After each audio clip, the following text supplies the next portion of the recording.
नेपाल सुलग रहा है और हिंसक प्रदर्शन के बीच नेपाल के प्रधानमंत्री पीएम ओली इस्तीफे के बाद काठमांडू से निकल गए हैं। हिंसा और भारी विरोध के बाद ओली ने इस्तीफा दिया है। ओली सरकार के कई मंत्री पहले ही इस्तीफा दे चुके हैं। प्रदर्शनकारी पीएम राष्ट्रपति के घर को आग के हवाले कर चुके हैं। मंत्रियों के घरों पर लोगों का गुस्सा फूट रहा है। आगजनी और तोड़फोड़ की जा रही है। इधर प्रदर्शनकारी संसद भवन में घुस आए हैं और संसद भवन में आग लगा दी गई है। कल से युवा नेपाल की सड़कों पर प्रदर्शन कर रहे हैं। नेपाल के वित्त मंत्री को लोगों ने दौड़ा कर पीटा। नेपाल के अलग अलग हिस्सों में आगजनी और तोड़फोड़ की खबरें सामने आ रही है। काठमांडू एयरपोर्ट को बंद कर दिया गया है। नेपाल में अफरा तफरी का माहौल बना हुआ है। मंत्रियों को हेलीकॉप्टर के जरिए नेपाल से निकालने की व्यवस्था की गई है। इसी के साथ आपको यह भी बता दें कि प्रधानमंत्री के लिए तो अलग से प्लेन आया था, वहां से वो निकले। नेपाल में सोशल मीडिया पर बैन लगाने को लेकर लगातार दूसरे दिन युवाओं का विरोध प्रदर्शन जारी है। तस्वीरें आपके सामने हैं। उग्र प्रदर्शन करते हुए प्रदर्शनकारी नजर आ रहे हैं। ये जो आप देख रहे हैं, सरकारी आवासों में घुसे हुए हैं, आग लगा रहे हैं। जो भी उनके हाथों में आ रहा है उसे तोड़ फोड़ रहे हैं। ज्यादातर जेनजी आपको इन तस्वीरों में दिखाई देंगे। ये प्रदर्शन दरअसल सोशल मीडिया पर बैन को लेकर है, लेकिन इसी के साथ साथ ये भी कहा गया है कि भ्रष्टाचार वहां पर बहुत ज्यादा है। इन्फ्लेशन के दौरान इन्फ्लेशन के लिए भी ये प्रदर्शन कर रहे हैं। ये एक तस्वीर देखिए, एक तस्वीर में पूरी तरीके से धुआं दिखाई दे रहा होगा। ये नेपाल की राजधानी की तस्वीरें आप देख रहे हैं, किस तरीके से सरकारी आवासों में घुसकर प्रदर्शनकारी उग्र हो चुके हैं। ये वही तस्वीरें हैं कि जब जनता उग्र हो जाती है तो उसके बाद कुछ ऐसा मंजर देखने को मिलता है। विद्रोह करते हुए यहाँ पर जो भी सामान उनके हाथ में आ रहा है तोड़ते हुए आपको प्रदर्शनकारी नजर आ रहे होंगे। पूरी राजधानी सुलग रही है। हिंसा, नेपाल की हिंसा की तस्वीरें दिखा रहे हैं हम आपको। नेपाल का जो मंजर बना हुआ है बेहद खौफनाक, तबाही की तस्वीरें नेपाल से सामने आ रही है। प्रदर्शनकारी जो भी उनके हाथों में आ रहा है उसे तोड़ रहे हैं। तमाम मंत्री, प्रधानमंत्री ने थोड़ी देर पहले इस्तीफा दिया है। गृह मंत्री इससे पहले इस्तीफा दे चुके हैं। उसके बाद ना सिर्फ मौजूदा तत्कालीन प्रधानमंत्री बल्कि पूर्व प्रधानमंत्री भी, जो 4 बार से प्रधानमंत्री वहां पर थे, उनको भी ये देश छोड़कर भागना पड़ा। ये वही तस्वीरें हैं जो ये लोग जेनजी आपको देखिए किस तरीके से तस्वीरों में उग्र प्रदर्शन करते हुए नजर आ, जो उनके हाथ में आ रहा है उसे तोड़ दे रहे हैं, फूंक दे रहे हैं। ऐसी ही तस्वीरें बांग्लादेश से सामने आई थी, ऐसी तस्वीरें श्रीलंका से सामने आई थी। पड़ोसी मुल्क पाकिस्तान से भी शहबाज शरीफ को जेल में ही बंद कर दिया गया था। जब श्रीलंका का मंजर सामने हमने देखा था, उस वक्त भी लोग प्रधानमंत्री आवास में घुसकर जो उनके हाथ में आ रहा था उसे तोड़ रहे थे। फ्रिज खोलकर जिस तरीके से खाने पीने की पहली बार उन्होंने ऐसा आलम देखा होगा। लेकिन अब ये जो तस्वीरें हैं ये कहीं ना कहीं उसी से मिलती जुलती तस्वीरें हैं। और अब लोगों की 2 मांग है प्रदर्शनकारियों की यहाँ पर। एक, सोशल मीडिया पर जो बैन लगाया गया है उसे हटा दिया जाए। दूसरा, जो भ्रष्टाचार वहां पर हो रहा है वो होने नहीं देंगे। स्थानीय लोगों की मांग है कि उनका नेता, किसी भी मंत्री से अब विश्वास उठ चुका है। राजतंत्र की मांग उनकी तरफ से की गई है, या फिर वो किसी सेना के चीफ को इस नेपाल की बागडोर संभालने को दे दी जाए, ऐसे स्थानीय लोगों की मांग है। लेकिन इस खबर पर शैलेंद्र वांगू, एडिटर नेशनल ब्यूरो, हमारे साथ मौजूद है। शैलेंद्र, किस तरीके से ये प्रदर्शन उग्र हो गया है और मांगे क्या है इनकी? हालांकि देखिए, सोशल मीडिया बैन एक मुद्दा है, लेकिन इसके अलावा भी जो तस्वीरें निकलकर सामने आ रही है, ये पूरी तरीके से जो पड़ोसी मुल्क है, चाहे श्रीलंका की बात कर लीजिए, बांग्लादेश की कर लीजिए, वैसी की वैसी तस्वीरें। आगे क्या होने वाला है? ऐसे में इमरजेंसी जैसे हालात बन गए हैं यहाँ पर। देखिए प्रिया, जाहिर तौर पर जो नेपाल में अभी हो रहा है, ये कई दशकों के बाद इस तरह का मंजर हमने नेपाल में देखा है, जहां पर खासतौर से जो यंगर जनरेशन है, स्कूल जाने वाले बच्चे, कॉलेज जाने वाले जो स्टूडेंट्स हैं, उन्होंने यूनिफॉर्म में, कल हमने तस्वीरें देखी हैं कि उन्होंने प्रोटेस्ट किए हैं। हालांकि ये गुस्सा बताया जा रहा है सोशल मीडिया बैन को लेकर। हालांकि जो बैन है उसको कल रात को रिवोक कर लिया गया था, लेकिन इसके बावजूद अभी भी वहाँ पर हिंसा थमी नहीं है। जो ताज़ा तस्वीर हम देख पा रहे हैं टीवी स्क्रीन्स पर, वो केपी शर्मा ओली जो कि प्रधानमंत्री रहे नेपाल के, उनके इस्तीफे के बाद की तस्वीरें हैं। यानी कि अभी तक वहां पर हालात संयम में नहीं आ पाए हैं। इसी बीच जो लेटेस्ट अपडेट ये है कि नेपाल जो एडमिनिस्ट्रेशन है, जो पुलिस है, जो वहाँ की आर्मी है, उन्होंने एक जॉइंट स्टेटमेंट साझा किया है, जहाँ पर उन्होंने कहा है कि वो आम नागरिकों से संयम बरतने के लिए उन्होंने आग्रह किया है। और साथ ही साथ उन्होंने ये भी कहा है कि इस विषय में राजनीतिक संवाद के माध्यम से शांतिपूर्ण समाधान निकालने की दिशा में जो कदम उठाए जाने चाहिए वो उठाए जा रहे हैं। तो ऐसे में जाहिर तौर पर जो गुस्सा है, अगर हम लोकल कम्युनिटीज की बात करें, लोकल आवाम की बात करें, तो 2008 से जब से वहाँ पे मोनार्की खत्म हुई है, वहाँ पर लगातार नेपाल में जो सरकारें हैं वो स्टेबल नहीं रही हैं। अगर हम पिछले 2008 से अब तक की बात करें तो 14 वहाँ पे सरकारें बदली जा चुकी हैं अब तक, और एक भी सरकार ने 5 साल का टर्म पूरा नहीं किया। लेकिन जो ये कंसिस्टेंट जो प्रेशर बन रहा था, जो बिल्डअप हो रहा था, जो आज कल में फटा है, उसके पीछे कई बहुत सारे कारण हैं। माना जा रहा है कि जो वहाँ पर करप्शन का इशू है, नेपोटिज्म का इशू है, भाई भतीजावाद है, और खासतौर से गवर्नेंस को ठीक से ना चलने दे पाना, और वहीं साथ ही साथ जो हर साल हजारों नेपाली युवा जो है नौकरी तलाशने के लिए देश उनको छोड़ना पड़ता है। तो ये तमाम वो फैक्टर्स हैं जो कहीं ना कहीं सुलग रहे थे बहुत समय से, और सोशल मीडिया एक बहाना बना जबकि लोग सड़कों पर आए। लेकिन फिलहाल अब अगर हम आगे की बात करें तो एक इंटरिम गवर्नमेंट फॉर्मेशन की तरफ नेपाल बढ़ सकता है आगे। लेकिन सबसे बड़ा सवाल यह है क्योंकि नेपाल में पिछले कुछ सालों में लगातार वही चेहरे वापस सत्ता में लौट रहे हैं, लोग इससे त्रस्त हो चुके हैं और वो चाहते हैं कि ये जाहिर तौर पर हमने लोगों को सुना था, उन्होंने कहा था कि वो त्रस्त है और राजतंत्र की मांग की जा रही है। और आपको नहीं लगता कि कल 7 दिन का समय रजिस्ट्रेशन के लिए दिया गया था, और अगर वो रजिस्ट्रेशन हो जाता तो उसके बाद ये स्थिति शायद नहीं होती, और उसके बाद भी ये हिंसा तब भड़की है जब प्रधानमंत्री और इनकी तरफ से कहा गया है कि जो बीच में आ रहा है उसको गोली मार दो। देखिए, शूट एंड साइड के ऑर्डर्स तो कल ही दे दिए गए थे, जिसके बाद हमने देखा कि 19 यंग लोगों की इसमें जान चलेगी इन क्लैशेस में, और कई सौ लोग जख्मी भी हुए, दोनों तरफ फोर्सेस की तरफ भी और सिविलियन साइड में भी कैजुअलिटीज हुई हैं। तो जाहिर तौर पर इसके बाद जो मुख्य कारण ये बताया जा रहा है कि सोशल मीडिया वो एक प्लेटफॉर्म था जिसके जरिए लोग अपनी नाराजगी जाहिर करते थे, और जो बैन लगाया गया, माना यह जा रहा है कि इसके बाद जो आम पब्लिक है उनमें यह सेंटिमेंट गया कि हमारे बोलने पर भी, हमारे अपने विचार रखने पर भी इस तरह की बंदिशें लगाई जा रही हैं। तो इसी बात के बाद ये जो गुस्सा है वो फूटा है। लेकिन फिलहाल अगर हम बात करें भारत की, क्योंकि पड़ोसी मुल्क भारत है, तो भारत भी चाहता है कि वहां पर शांति बहाल हो। कल ही हमने देखा कि विदेश मंत्रालय की तरफ से एक बयान जारी करके कहा गया कि वहां पर सभी साइड जो रेस्ट्रेंट बरतें, और यही साथ ही साथ जो भारतीय वहां पर मौजूद हैं इस वक्त नेपाल में, उनको भी कहा गया है कि वो अपनी सुरक्षा का ध्यान रखें और जो एडमिनिस्ट्रेशन के जो इंस्ट्रक्शन है उनको फॉलो करें। और एक हेल्पलाइन नंबर भी आज भारतीय दूतावास द्वारा जारी किया गया। लेकिन फिलहाल देखना यह होगा कि नेपाल क्या वापस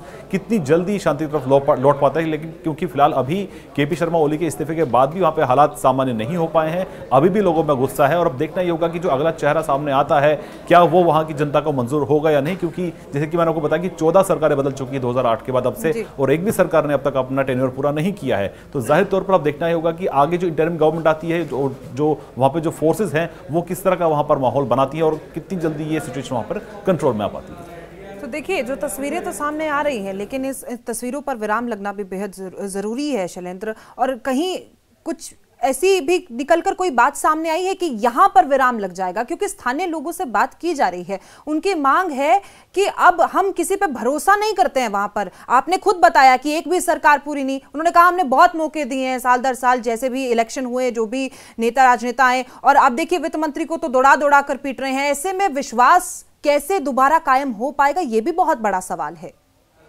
देखिए, जाहिर तौर पर वहाँ पर जो इकोनॉमी है वो एक बहुत बड़ा फैक्टर है। जैसे कि मैंने आपको बताया कि हर साल हज़ारों की तादाद में जो नेपाली युवा है वो अन्य देशों में और भारत भी आते हैं नौकरी करने के लिए, क्योंकि वहाँ पर लोकल अपॉर्चुनिटीज़ नहीं है।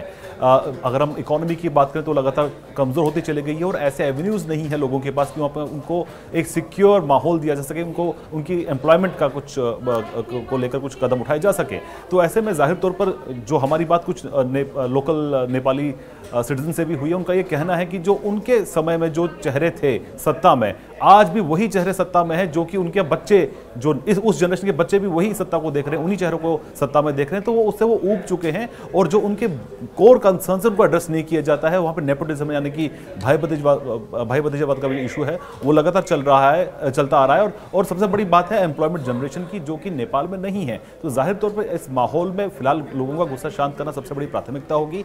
इसलिए वहां की सेना ने, वहां की पुलिस ने, वहां के चीफ सेक्रेटरी ने एक साझा बयान जारी किया और ये कहा है कि लोग संयम बरतें, और जिन लोगों की इसमें मौत हुई उन्होंने संवेदना भी व्यक्त की, और ये कहा है कि इसमें स्टेबिलिटी की तरफ जाने के लिए जो भी उचित कदम उठाए जाना चाहिए वो हम उठा रहे हैं। तो ऐसे में संयम बरतने की अपील तो की जा रही है, लेकिन फिलहाल जो गुस्सा हुआ वो फूटा हुआ है वहां पर, और हिंसा लगातार हम देख पा रहे हैं कि किस तरह से पार्लियामेंट बिल्डिंग वहां पर भारत को तो कोई नुकसान नहीं होगा ना, क्योंकि बॉर्डर एरिया है, एकदम टच करता है, तो भारत तो सेफ है ना यहाँ पर।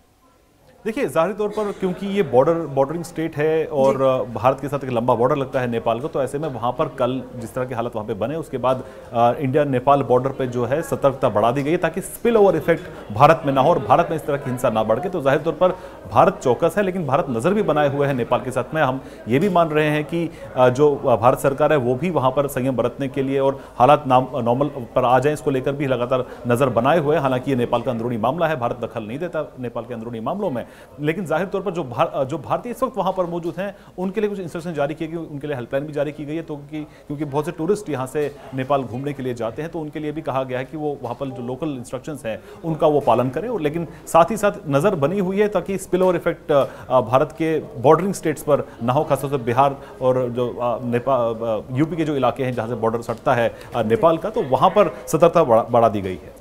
जरा हमारे दर्शकों को इस बारे में भी जानकारी दे दीजिए, क्योंकि देखिए जेनजी की लड़ाई थी, कल भी हमने तस्वीरें देखी थी, स्कूल की यूनिफॉर्म में भी बच्चे आए थे, आपने भी बताया इस बारे में। अब तो वहां पर महिलाएं भी बहुत बड़ी मात्रा में दिखाई दे रही हैं और जो भी उनकी मांग थी वो भी कहीं ना कहीं पूरी होती हुई दिखाई देगी। लेकिन प्रधानमंत्री देखिए देश छोड़ चुके हैं, विपक्षी पार्टियां भी यहाँ पर मुझे लग रहा है वो भी डरी हुई हैं पूरी तरीके से। तो अब आगे क्या होने वाला है और किस तरीके से स्थिति को संभाला जाएगा? देखिए, ट्रिगर यहाँ से हुआ कि जो सोशल मीडिया प्लेटफॉर्म्स है जिनको बैन किया गया, अगर मैं कुछ नाम लूँ इसमें TikTok, Viber, we talk, Nimbus, Popo live, ये तमाम और इंक्लूडिंग फेसबुक, इनको भी बैन किया गया नेपाल में एक ऑर्डर के जरिए। और ये कहा गया कि वहाँ पर जो रेगुलेशन के लिए इन कंपनी से कहा जा रहा था कि रेगुलेशन के लिए वो उनका साथ दें वहाँ की सरकार का, लेकिन उन्होंने साथ देने से इनकार कर दिया। इस तरह की रेगुलेशन सिर्फ नेपाल में मांग नहीं हो रही थी, बल्कि भारत में भी लोकल रेगुलेशन के लिए अधिकारी हैं मौजूद, ताकि किसी भी तरह की जो अफवाहें फैलती है सोशल मीडिया पर उसको कंट्रोल किया जा सके। लेकिन ये सिर्फ एक मुद्दा बना, ये सिर्फ एक ट्रिगर बना कि लोगों का गुस्सा फूट गया। और ये भी जैसे मैंने आपको बताया कि ये भी कहा जा रहा था कि जो वहाँ पर अपने विचार रखने की जो प्लेटफॉर्म था वो सोशल मीडिया के जरिए लोग अपनी बात नेपोटिज्म को लेके, करप्शन को लेके, प्राइस राइज को लेके लगातार सोशल मीडिया का इस्तेमाल करते थे। लेकिन जब इसको बैन किया गया उसके बाद जो पब्लिक में मैसेज गया कि कहीं ना कहीं नेपाल की जो केपी ओली सरकार है वो कहीं ना कहीं ऐसी आवाज़ों पर कंट्रोल करना चाहती है, उस पर बंदिश लगाना चाहती है, इसीलिए लोगों का गुस्सा फूट गया। लेकिन अब अगर हम आगे की बात करें तो सभी राजनीतिक पार्टियों को एक साथ आना होगा ताकि they won't be satisfied just by the resignation of Prime Minister. We need Prime Minister to be in front of the people and be sorry for all the killings that he has done yesterday. Our friends, more than 20 friends have been killed and many of the youths have been injured. They have been shot by bullets on their chest, on their legs and many body parts. So we need all those corrupt politicians and corrupt politics to be completely extinct. We don't need any of these corrupt politicians here in Nepal. So this is the ultimatum of youth to all those corrupt politicians, whoever are here. All these corrupt politicians should surrender to the law of the nation and they should be given punishment as hard as they could suffer.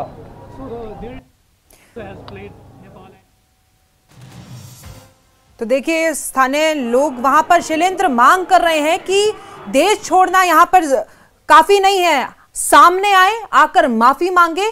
ये उग्र तभी हुआ जो कल मौत हुई है ना लोगों की, उस पर गुस्सा फूटता हुआ नजर आ रहा है और साफ तौर पर कहना है कि अब हमें किसी की भी जरूरत नहीं है।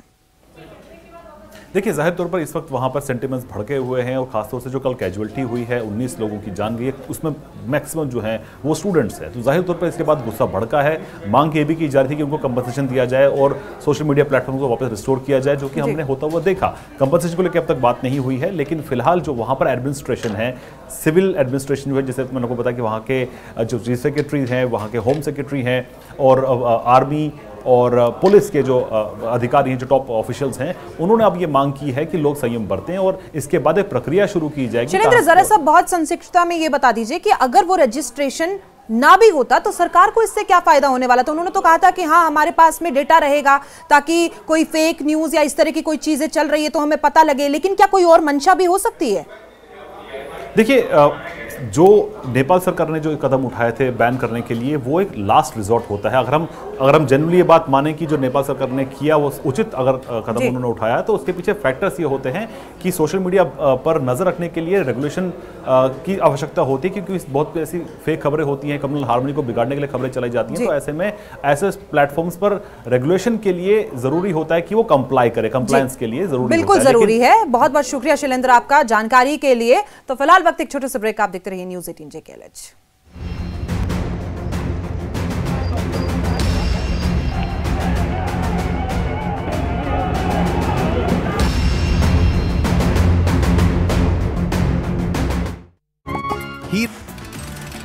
कुलगाम के गुद्दर इलाके में हुई मुठभेड़ में ढेर किए गए 2 आतंकी। मुठभेड़ में सेना के 2 जवान भी शहीद हुए। मुठभेड़ में मारे गए एक आतंकी की तस्वीर भी सामने आई है। मारा गया आतंकी आमिर डार शोपिया का रहने वाला लश्कर-ए-तैयबा से जुड़ा हुआ था। कुलगाम एनकाउंटर में ढेर हुए दूसरे आतंकी की पहचान हुई।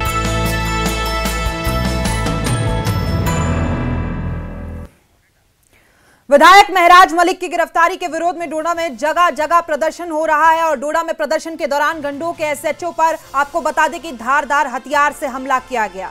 इस हमले में वो गंभीर रूप से घायल हो गए। प्रदर्शनकारियों को रोकने की कोशिश SHO के द्वारा की जा रही थी, उसी दौरान प्रदर्शनकारियों ने उन पर हमला किया, जिससे वो घायल हो गए हैं। फिलहाल उन्हें इलाज के लिए GMC डोडा में भर्ती कराया गया है। वहीं डोडा विधायक महराज मलिक की गिरफ्तारी होने के बाद बड़ी संख्या में लोग सड़कों पर उतर आए हैं। महराज मलिक के गृह क्षेत्र में भी प्रदर्शन किया गया है और प्रदर्शनकारी महराज मलिक की रिहाई की मांग कर रहे हैं। लगातार उनकी रिहाई की मांग की जा रही है। यहां पर लाठीचार्ज करती हुई पुलिस और सेना के जवान आपको दिखाई दे रहे होंगे। उनकी तरफ से एस्टिमेटम कल तक का दिया गया है कि कल तक डोडा के विधायक महराज मलिक को रिहा कर दिया जाए, वरना ये प्रदर्शन और भी ज्यादा उग्र हो सकता है। आपको बता दें कि डोडा के विधायक महराज मलिक के खिलाफ PSC के तहत मामला दर्ज किया गया है और उनकी गिरफ्तारी की गई है।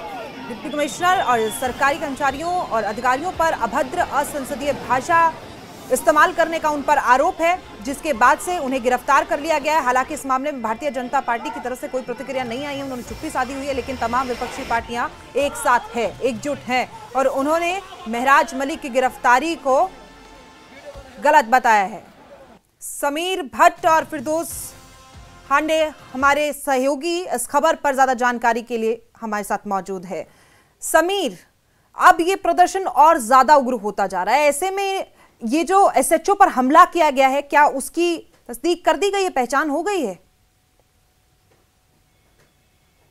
देखिए, अभी जो हमला हुआ है उसकी पहचान अभी हो रही है। ऑब्वियसली जिन्होंने ये हमला किया है उनको दंडित किया जाएगा, उनको अरेस्ट किया जाएगा। लेकिन ये जो इशू है ये एक बहुत बड़ा राजनीतिक इशू बन गया है और जिस तरह से आम आदमी पार्टी ने इसको बड़ा इशू बनाया, अगर आप दिल्ली के जो पार्टी के जो आम आदमी पार्टी के जो कन्वीनर हैं और former chief minister Delhi Arvind Kejriwal, जिस तरह उन्होंने इस पर रिएक्ट किया है, ट्वीट किया कल से, और आज संजय सिंह ने भी न्यूज़ 18 से बात की और उन्होंने ये कहा कि ये जो अरेस्ट है वो गलत है और इसको जल्द से जल्द जो है रिहा कर देना चाहिए। तो कहीं ना कहीं अगर जम्मू कश्मीर के राजनीतिक पार्टियों की बात करें तो नेशनल कॉन्फ्रेंस और PDP भी इनके साथ और कांग्रेस भी ये कह रही है कि ये जो हुआ है गलत हुआ है। लेकिन बीजेपी जो है, बीजेपी एक ऐसी पार्टी है जो कि इस कंट्रोवर्सी में कोई ज्यादा बात नहीं करना चाहती है। उनकी पार्टी के नेताओं से हमने लगातार कोशिश की बात करने की। सिर्फ सत शर्मा ने श्रीनगर में कहा कि देखिए अब्यूजिव लैंग्वेज का कोई भी मतलब नहीं है, पॉलिटिक्स में आइडियाज के खिलाफ लड़ा जाता है, अब्यूजिव लैंग्वेज आप यूज नहीं कर सकते हो। तो उनको छोड़ के यहाँ सुनील शर्मा हो या बाकी पार्टी के नेता कुछ भी नहीं बोल रहे हैं।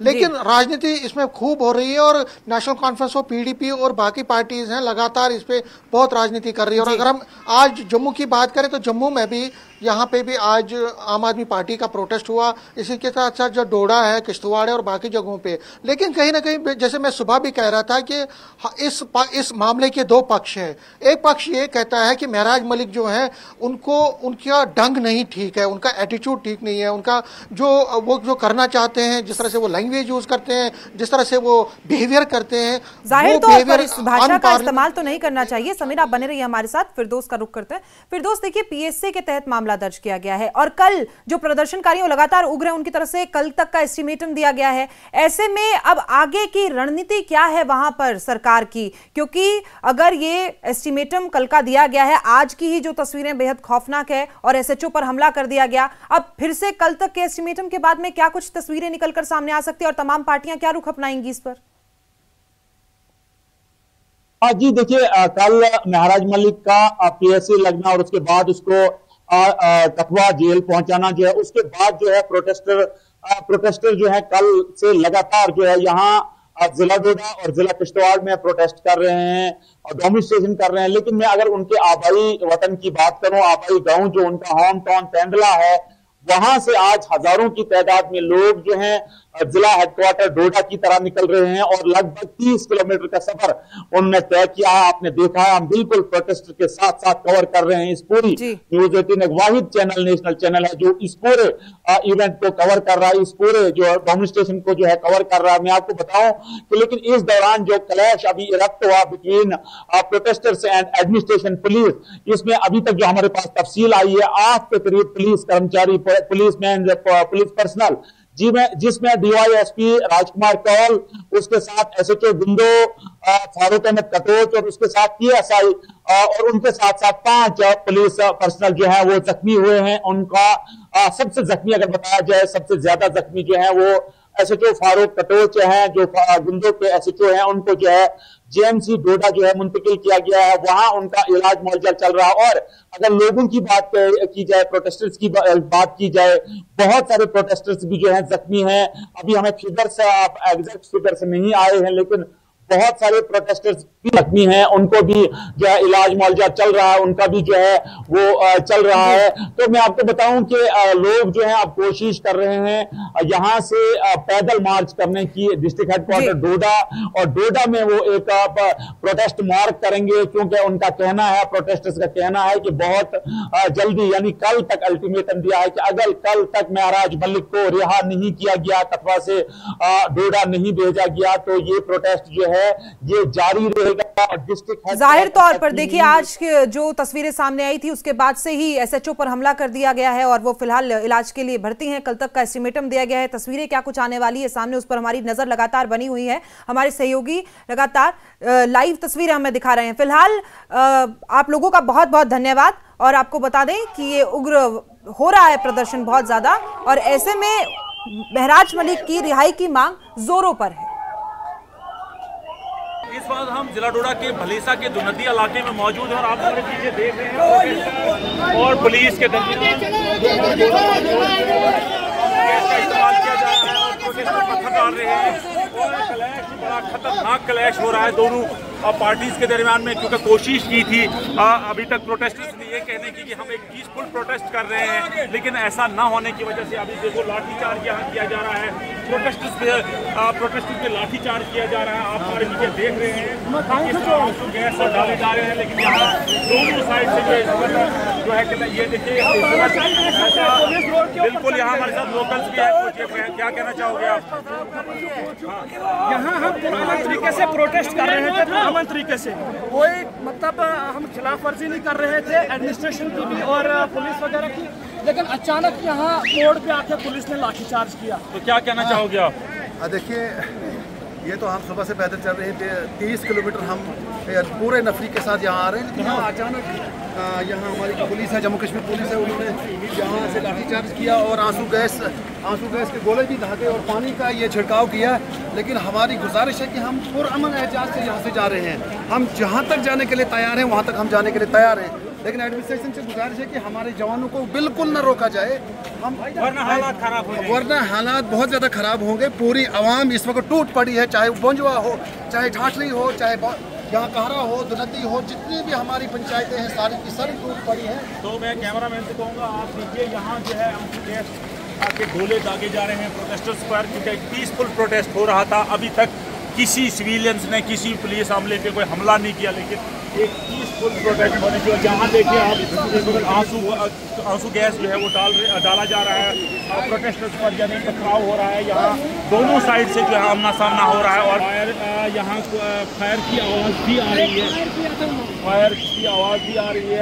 आप यहाँ देखिए किस किस्म के हालात हैं, यानी अब माहौल जो है थमने का नाम नहीं लिया जा रहा है, क्योंकि अब माहौल इतना कशीदा हो गया, इतनी इंटेंसिटी इसमें आ गई है कि अब इसको रोकना मुश्किल ही नहीं, नामुमकिन है। प्रोटेस्टर्स जो है लगातार कोशिश कर रहे हैं आगे जाने की। आप देख रहे हैं वक्ती हुकूमत की होगी, डिप्टी कमिश्नर डोडा की होगी, क्योंकि इसको बिल्कुल जो है इनोसेंट जो है अंदर किया गया है। एक बोलने वाला गरीबों का एमएलए, एक गरीब परस्त एमएलए जो है। इधर हमारे साथ कुछ लोग भी, हम इनसे भी पूछना चाहेंगे, क्या कहना चाहोगे आप? सर ये तो बिल्कुल नाइंसाफी है, हमारे एमएलए के साथ नाइंसाफी है और गलत हुआ है, ये बहुत गलत हुआ है। मजलूम के लिए किया था, ये एक महाराज के ऊपर PSA नहीं लगा है, ये पूरे आवाम के ऊपर लगा है, जितने भी आवाम। मतलब इन लोगों का कहना है कि पहली बार हिस्ट्री में, जम्मू कश्मीर की हिस्ट्री में देखा गया है कि एक सिटिंग एमएलए के खिलाफ जो है FIR लॉन्च की गई है। FIR लॉन्च करने के बाद जो है उस पर PSA जो है स्लैब किया गया है। लेकिन प्रोटेस्टर्स का कहना है हम तब तक जो है ये एहतजाजी मुजाहरा जारी रखेंगे जब तक ना महराज मलिक की रिहाई होगी, जब तक ना उसको सलाखों के बाहर निकाला जाएगा, क्योंकि उसने हमेशा जो है, और महराज मलिक का देखा गया है कि डे फर्स्ट से उनका एक नारा है कि ईमानदारी से काम करना है। और अभी तक महराज मलिक पे ऐसे कोई भी एलिगेशन नहीं है जिस पे कोई ये प्रूव कर सके कि महराज मलिक ने किसी से इलीगली जो है पैसा लिया है या कोई करप्शन की है। एक सफ़ेद पोश आदमी है और जिसको जो आज इंतज़ामिया ने जो है PSA के तहत अंदर किया है। लेकिन प्रोटेस्टर्स अब इतने जो है टवर्ड्स हेडक्वार्टर, डिस्ट्रिक्ट हेडक्वार्टर डोडा जा रहे हैं कि यहाँ अब जब हम तहसील कहरा जो है उसको क्रॉस करेंगे तो ऐसा लग रहा है कि अब जो है जमाई गफ़ीर लोगों का यहाँ से जुड़ने वाला है, क्योंकि इंतज़ामिया के लोग, जिसमें SDPO गुंदो, DSP हेडक्वार्टर डोडा आदिल रिशु, उसके बाद जो है SDM गुंदो, सारे जो हैं प्रोटेस्टर्स के साथ हैं, मुजाहिरीन के साथ हैं। लेकिन ये मुजाहरा जो है अब रुकने वाला नहीं दिख रहा है, क्योंकि इंतज़ामिया ने भी अभी बड़ा सब्र तहम्मुल से काम लिया है और प्रोटेस्टर्स को रोकने की लेकिन मैं आपको यहाँ एक बड़ी इंफॉर्मेशन अपडेट्स दूँ कि अभी तक 7 या 8 के करीब नाके जो हैं प्रोटेस्टर्स ने तोड़ते फलांगते हुए जो है उनको तोड़ा गया है। और डिस्ट्रिक्ट हेडक्वार्टर डोडा, क्योंकि प्रोटेस्टर्स का कहना है कि हम डिस्ट्रिक्ट डोडा के हेडक्वार्टर पे जाके प्रोटेस्ट करेंगे और चाहे उसमें डिप्टी कमिश्नर डोडा हो, चाहे उसमें जितने भी इंतज़ामिया हो, उनको ये बताएंगे कि ये एमएलए जो है ये सिर्फ एक लॉबी का, किसी एक तबकाई फिक्र का एमएलए नहीं है, बल्कि ये पूरी आवाम का एमएलए है, पूरी कॉन्स्टिट्यूंसी का। डोडा के तहसील कहरा हेडक्वार्टर पे पहुंचे और जितने भी एहतजाजी मुजाहिरीन थे उन्होंने अब पैदल मार्च डिस्ट्रिक्ट हेडक्वार्टर की तरह शुरू किया है। लेकिन कुछ प्रोटेस्टर से जब हमारी बात हुई, उनका कहना है कि आज जो हम इस प्रोटेस्ट को यहीं वाइंड अप करते हैं, यहीं जो है रोक देते हैं और कल शाम तक हम देखते हैं कि अगर एडमिनिस्ट्रेशन महराज मलिक को छोड़ देती है, रिहा करती है, उसके बाद जो हम अपना प्रोटेस्ट खत्म करेंगे। लेकिन अगर नहीं छोड़ा जाए तो उसके क्या नताइज होंगे, उसके बहुत संगीन नताइज होंगे, उसमें जो भी हादसा होगा वो जिम्मेदार गवर्नमेंट। हमारे साथ निशाद साहब क्या कहना चाहोगे? देखिए, आज जो कल जो वाकया पेश आया, यहाँ हमारा मेंबर असेंबली महराज मलिक को DC डोडा ने या बल्कि यहाँ LG इंतजामिया की तरफ से उनको PSA लगाया गया, वो गैर कानूनी तरीके से। आज भी यहाँ तानाशाही का राज चल रहा है, आज भी यहाँ कानून की बात नहीं की जाती है, यहाँ लोगों को मसला जा रहा है। मैं मानता हूँ कि महाराज जी अगर बातचीत में कोई उनकी तरफ कलामी हुई है तो इसका ये नतीजा नहीं कि उनको PSA लगाया जाए, उनके खिलाफ तो FIR लॉन्च हुई थी, उनका कानूनी तरीके से उनको देखा जाना चाहिए। आज अगर यहाँ एडमिनिस्ट्रेशन तानाशाही कर रही है पूरे जम्मू कश्मीर के अंदर, आज मैं यहाँ से वार्न करना, चेतावनी देना चाहता हूँ रियासत जम्मू और कश्मीर की तमाम एडमिनिस्ट्रेशन को कि अगर आपने ये उनको छोड़ा नहीं तो पूरी रियासत, आपको यकीन होना चाहिए कि मैं जम्मू कश्मीर किसान तहरीक का वाइस प्रेसिडेंट हूँ। मैं आपको ये बताना चाहता हूँ, अगर मुल्क के प्राइम मिनिस्टर को हम झुका सकते हैं, ये तो कोई बड़ी बात नहीं है। रियासत की LG इंतजामिया से मैं कहना चाहूंगा कि गलतफहमी में मत रहिए। ये आप जो कर रहे हैं ये सब तानाशाही है, यहाँ कानून का राज नहीं है, यहाँ लोगों को मसला जा रहा है। अगर जज्बात के साथ लोगों के जज्बात के साथ खिलवाड़ किया जा रहा है। आज एक आदमी को बंद नहीं किया है, यहाँ तो ये 1 लाख लोगों की आवाज को बंद किया है। यहाँ के लोग ये चाहते हैं कि जल्द अगर उनको रिहा नहीं किया जाएगा तो कल पूरी, मैं आपको ये यकीन दिलाना चाहता हूँ कि पूरी रियासत के अंदर ये एहतजाज शुरू हो जाएगा और इंतजामिया को इसका जवाब देना मुश्किल हो जाएगा। मैं ये कहूंगा ये एलजी इंतजामिया को आज रिक्वेस्ट नहीं, मैं आज यहाँ से चेतावनी देना चाहता हूँ कि गलत फहमी में है एलजी एडमिनिस्ट्रेशन। यहाँ के लोग जज्बाती है, ये चाहते हैं कि जल्द उस मसले को हल किया जाए और किस बुनियाद पे उनको पीएसए लगाया गया है।